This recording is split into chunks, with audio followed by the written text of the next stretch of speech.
Raising women's voices, one story at a time. Welcome to the She Said Project podcast.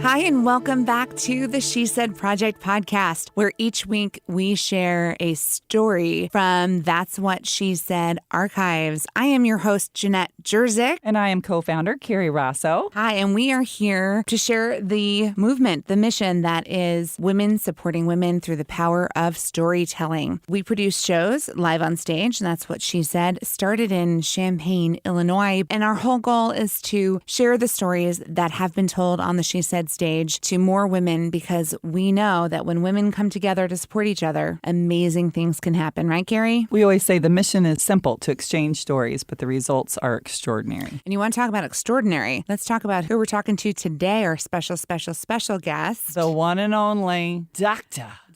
Tanisha King-Taylor. Tanisha, are you with us? I am with you. I'm so happy to be with you all. Oh my goodness, welcome, welcome. Let me just share with our friends that you appeared in the 2019 cast in Champaign, Illinois, where you shared a story called Just a Black Girl. That's right. Tell us about yourself and your place in this world and why that story was important for you to share. So in this wonderful journey we call life. No, just kidding.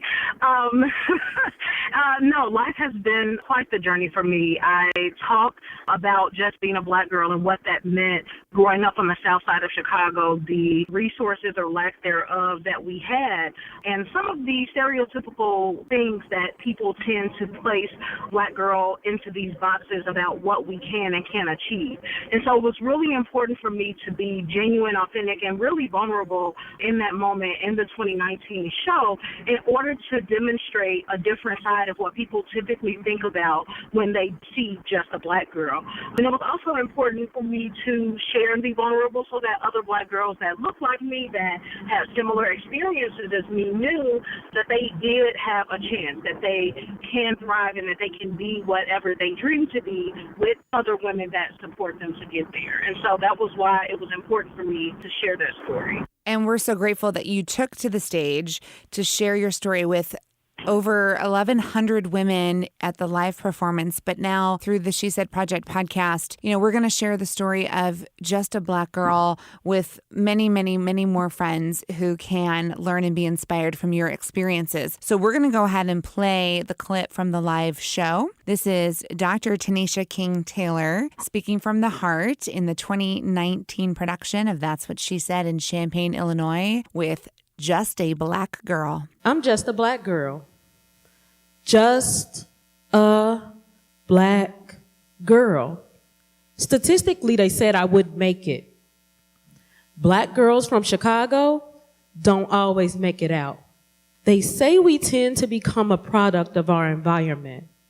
I grew up on the South Side, what we affectionately called the low end, where poverty, drugs, teen pregnancy, and alcoholism were the norm. My mama worked 3 jobs to support us, nights and weekends, but we still got food stamps. Sometimes I watched her go without so that my brothers and I could eat. I often slept on the couch or the floor I shared with my 2 younger brothers. Gang violence happened every day in my neighborhood. I knew a boy in 8th grade who was shot and killed. In 7th and 8th grade, I knew girls who were pregnant or had babies already. I went to Dunbar Vocational Career Academy, which was much like a prison. Security guards, metal detectors, and bars on the windows. We were heavily policed. That environment instilled in us as black children that we would be nothing more than the existence we knew. But as a little black girl, I knew there was more. Knew in my heart I was more. I was full of wisdom, knowledge, and potential.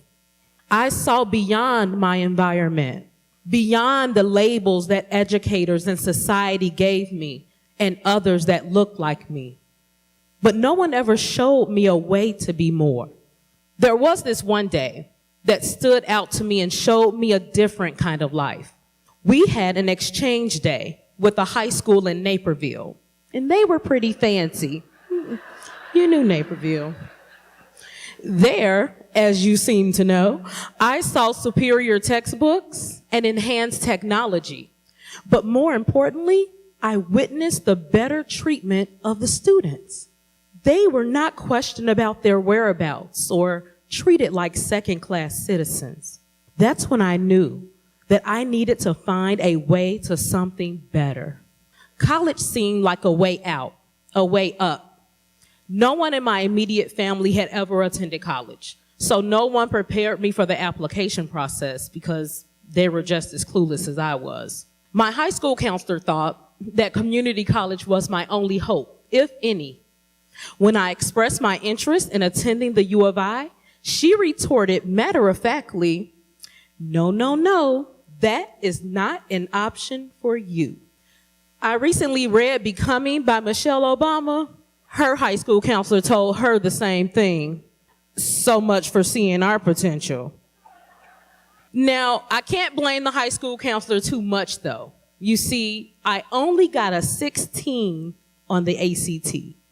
Yeah, just a 16. And in college terms, you were done, right? There is no way that any university, and definitely not a prestigious one like U of I, would accept you. Senior year, a few students I knew began applying to universities. My high school sweetheart applied and was accepted to Northern Illinois University. So that inspired me to submit my one and only college application in an attempt to follow him, of course. It's okay. He's my husband now. I put all my eggs in that one basket, and nobody ever told me that was not a good idea, that I should apply to more than one school. But I only applied to Northern, where they happened to lose my information. Can you believe that? Not a knock on Northern. It was just my fate. It just so happened that recruiters from the U of I were speaking to classes that week about a bridge transition program in the College of LAS, and they were offering application fee waivers. I submitted the application and went through the interview process. I remember the determination I felt for that opportunity, dressing up for the interview and taking the bus on my own to the Chicago U of I campus. I got accepted and was required to complete the summer portion of the program. Boy, oh boy, I did not know what I was in for. Bridge was very different. We even made t-shirts that said, "You think you know, but you have no idea." Bridge was rough. No TV, no phones, and a tedious schedule starting at 7 a.m. and ending at 10 p.m. daily. So we complained about that and complained some more. But now I realize, of course, the opportunity the program provided me. It enhanced my discipline, encouraged my hard work, taught me study habits, time management, and much more. These were skills that went untaught at Dunbar. I survived, and those experiences helped build my resilience, helped me push through, and taught me how to get up from setbacks. They also help and continue to help build my character and allow me to use the lessons I've learned to pay it forward to other women, especially Black girls.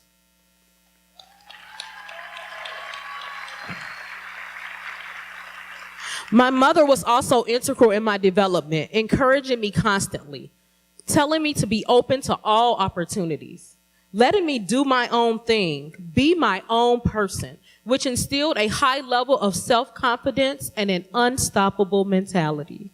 In college, I continued to seek out women that would support me the ways that my mother did. I found the best sorority, Zeta Phi Beta Sorority Incorporated. I found other women that looked like me, shared resources with me, grew with me, and challenged me. They still challenge me to this day. This is how I continue to excel despite obstacles and continue to climb the ladder of success because of the support of other women.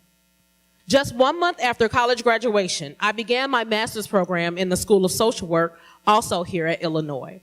Social work has allowed me to find my true passion, helping and supporting vulnerable and marginalized groups, uplifting women, and fighting for social justice. Serving others, like I'd done in my sorority, is now my profession and daily walk. I began serving underrepresented students through a TRIO program, where I was able to provide support and resources through a social work lens. I live and breathe social work. This Black girl who only got a 16 on the ACT, who lived in poverty in an environment stricken with many ills of society, who never had her own bed to sleep in until her first night in college, is now a director in student affairs at Illinois, a doctoral candidate in educational policy, a professor, a mentor, an entrepreneur, a board member of community organizations, an author recognized by the NAACP, host of her own podcast, and a county board member. Most importantly, a wife and mother of 3. And I used to be your local Mary Kay representative. But I'm just a Black girl. Chi-Town made me. The South Side raised me. The low end gave me what I needed, sustained me. A girl constantly told that she would never soar, that she would never thrive. But even when sleeping on a shared bedroom floor, I knew the Lord had more. Having defeated the myths, stereotypes, and statistics, I am honored to stand before you as a model of Black excellence and Black girl magic.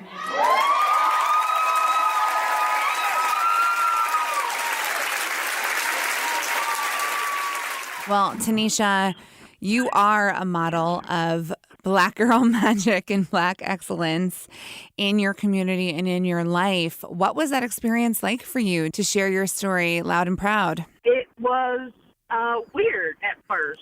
I remember in the writing stages and processes wanting to tell a different story, right? And I think that's probably the case for a lot of us women that were approaching the stage. And so Jeanette was intrigued by some of the things I told her based on growing up when she said, well, just start by telling me like a little bit about you and growing up. And I started sharing these things and she was like, wait.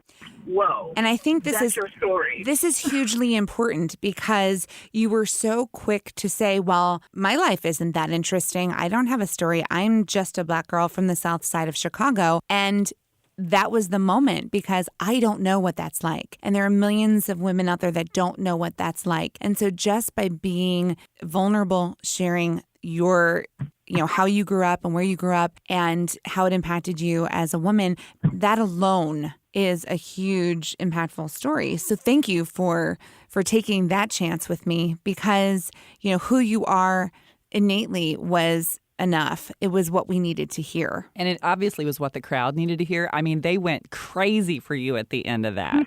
Could you feel that when you were up there? Could you see it?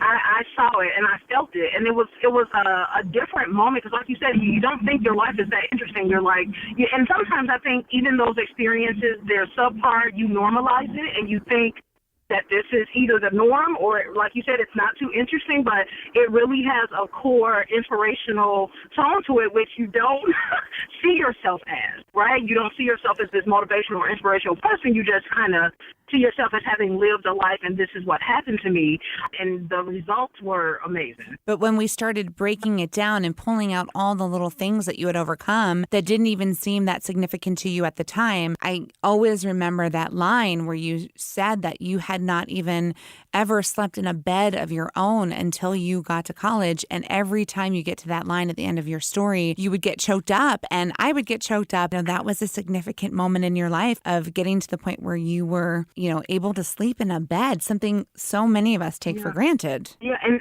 again, something that, especially as growing up, you normalize and you think that this is what people do.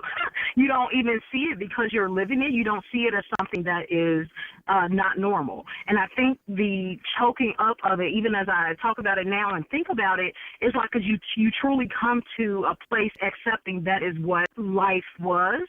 And that's what, and you really kind of start reflecting and healing from the fact that that's not normal. So I think it was a big deal on a number of levels, from self-reflection point and for other people that heard it. And it's so beautiful at the end when you list out all the things that you are today and all the significant accomplishments that you hold. And I need to share that at the time of that performance, it was not yet true. But as of today, you have completed your PhD and, you know, stand proudly with the title of doctor. Yes, and that was a tumultuous journey, and it's less than 1% of the population overall that hold a PhD, and less than that as a person of color. And so it's definitely a badge I wear proudly in my family. I'm still first generation to this day. There's still not another person in my family that has even earned a bachelor's degree.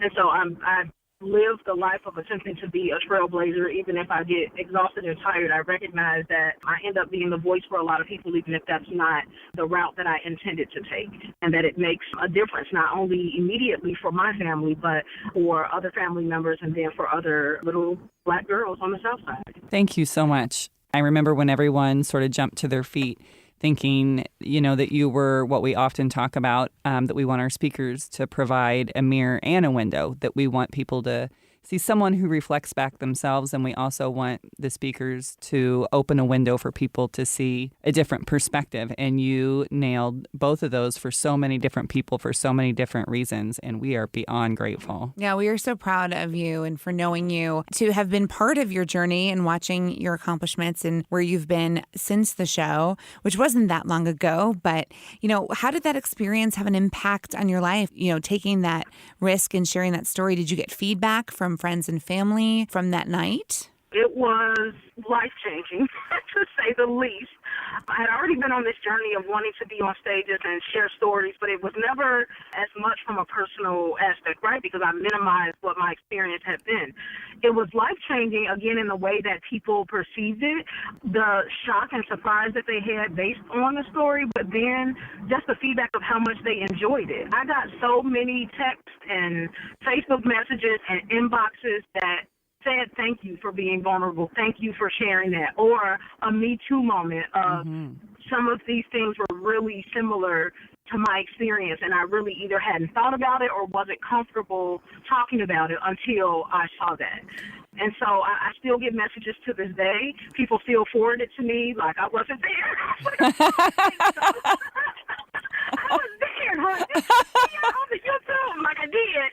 So it's really humbling in so many ways, because it was a dream come true to be able to be on the stage of over 1,100 people at a Virginia theater show. Had never done a show. I had done Women's March, but again, it was really from a different lens, and it wasn't as personal or vulnerable. So it was life-changing in a number of ways, and I think it's made me comfortable being able to share the story, especially because of the impact I've seen it have on other people. You really pointed it out. It is the impact of having a live performance with the women in the room sharing that moment. But as you have witnessed, that impact lives on. It lives on through people sharing the video clips from the show and talking about the show and having those personal connections with you. And now through the She Said Project podcast, you know, we are so excited that we can share your story with even more She Said sisters. And so we want to thank you for taking the time to chat with us today, for talking about that wonderful experience and all the beautiful parts of the journey that led up to right now and us getting to know you. You know, there's some little girls out there who really needed to hear what you had to say. So thank you. And thank you to our audience and our friends and family. Thank you, Carrie Rossa, for being here. It's all about women supporting women here at the She Said Project podcast.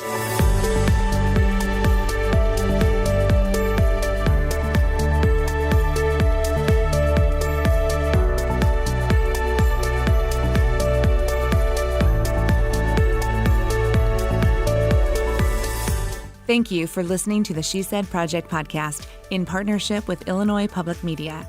All materials contained in the podcast are the exclusive property of The She Said Project and That's What She Said, LLC. For more information on our live shows, go to shesaidproject.com. This podcast was presented by Sterling Wealth Management, empowering women to live their best lives. Learn more at sterlingwealthmanagement.com.